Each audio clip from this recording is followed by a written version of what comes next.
আসসালামু আলাইকুম। আমি আজকে চিংড়ি মাছগুলো কুটে নিয়েছি।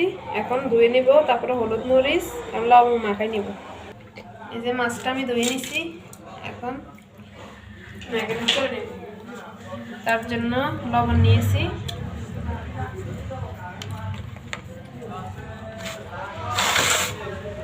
হলুদের গুঁড়ো নিয়েছি এবং একটু মরিচের গুঁড়ো নিয়েছি। এখন আমি ভালো করে মেখে নেব।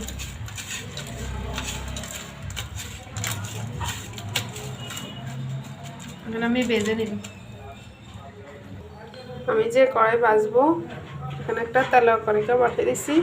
এখন আমি তেল দিয়ে দিব চিংড়ি মাছগুলো ভাজার জন্য।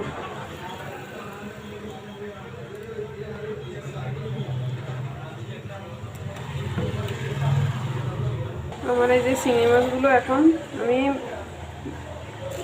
ম্যারিনেট করে নিয়েছি, এখন এগুলো ভেজে নিব তাহলে।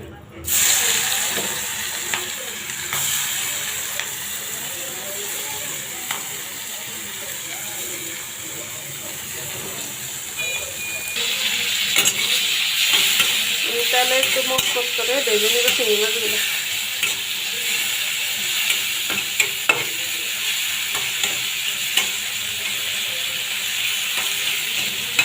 এখানে ভাজা হতে চাই, এই দিক দিয়ে আমি বেগুন ম্যারিনেট করবো।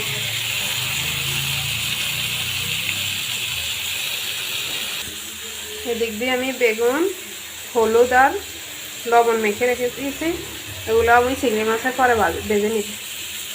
আমার চিংড়ি মাছগুলো মচমচ করে ভাজা হতে থাক, আমি এখান থেকে পরে আমার চিংড়ি মাছগুলো ভাজা হয়ে গেছে। এখন আমি মচমচ করে ভাজা হয়ে গেছে, এখন আমি উঠে ফেলে দেবো। আমি উঠে ফেলাইছি। এখন আরেকটু তেল দিয়ে আমি বেগুনগুলো ভেজে নিব। তেল দিয়ে দিছি। এখন এই যে বেগুনগুলো হলুদ আর লবণ দিয়ে মাখায় রাখছি, এগুলো দিয়ে দিব। আমি দিয়ে দিচ্ছি। এখন এগুলো ভেজে নিব লাল লাল করে। এখান দিয়ে আমি পেঁয়াজ, টমেটো, কাঁচামরিচ কেটে নিয়েছি। এই যে আমি বেগুনগুলো এখন উল্টে দিব, এক প্লেট উল্টে দিব।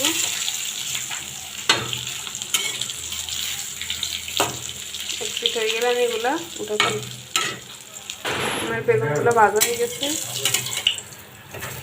এখন আমি উঠে ফেলব। এই যে উঠে ফেলছি, আরও কিছু রয়েছে, এগুলো ভেজে নিব। এই যে আমার সব ভাজা হয়ে গেছে বেগুন আর চিংড়ি মাছ। এখন আমি তো পেঁচা করবো। এখানে পেঁয়াজ এখন কড়াইতে দিয়ে দিব। আমি পেঁয়াজটা কড়াইতে দিয়ে দিচ্ছি। এখন একটু লাল লাল করে ভেজে নেব। আমি এখান দিয়ে আদা রসুন বাটা নিয়ে নিছি, টমেটো নিয়ে নিছি, পেঁয়াজ নিয়ে দিচ্ছি। আর কিছু রয়েছে আমি পেঁয়াজ আর কাঁচামরিচগুলো দিয়ে দিচ্ছি। এখন একটু ভেজে নিব ভালো করে পেঁয়াজটা, তারপরে আমি আদা রসুন বাটা দিয়ে দেবো। যে পেঁয়াজটা ভাজা হয়ে গেছে, এখন আদা রসুন বাটা আমি দিচ্ছি চামচ করে 1 চামচ আদা দিয়ে দিচ্ছি। এখন আবার একটু ভালো করে লাগতে হবে। আদা রসুনের গন্ধটা যাওয়া পর্যন্ত আমি একটু লাগতে হবে, তারপরে আমি একটু পানি দিয়ে দিই। আমার আদা রসুন বাটা ভাজা হয়ে গেছে, এখন একটু পানি দিয়ে দিচ্ছি। মশলাটা বাটিতে ধুয়ে আমি পানি দিয়ে দিচ্ছি। এখন আমি একে একে সব মশলা দিয়ে দিই। এখান দিয়ে আমি ধনিয়ার গুঁড়া নিয়েছি, লবণ নিয়েছি স্বাদ মতো, ধনিয়ার গুঁড়া নিয়েছি, হলুদের গুঁড়া নিয়েছি, জিরা গোলমরিচের গুঁড়া নিয়েছি, শুকনো মরিচ তেলে গুঁড়া করে নিয়েছি। আমি এই মশলাগুলো দিয়ে দিব। ভালো করে মশলাটা ভালো করে কষাতে হবে, তারপর টমেটো দিয়ে দিব। আমি এই যে টমেটো কুচি করে নিয়েছি, এগুলো দিয়ে দিব। এখন আমি মশলাটা ভালো করে কষাই নেব, আর পানি দিব না। মশলাটা ভালো করে কষাই, তারপর আমি এই যে বেগুন এবং চিংড়ি মাছ এখানে ঢেলে দিই। মশলা কষানোর জন্য আমি ঢাকনাটা দিয়ে দিই। যে ঢাকনাটা উল্টে দেখবো আমার মশলাটা কষানো হয়ে গেছে। এখন আমি ভেজে রাখা মাছ আর চিংড়ি মাছ আর বেগুন দিয়ে দিব।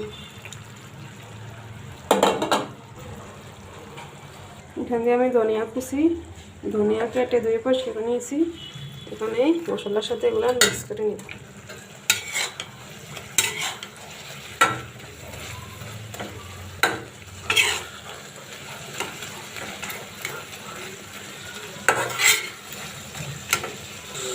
যে আমার মাছ আর বেগুন, উপরে আমি ধনিয়া কুচি ছিটে দিব।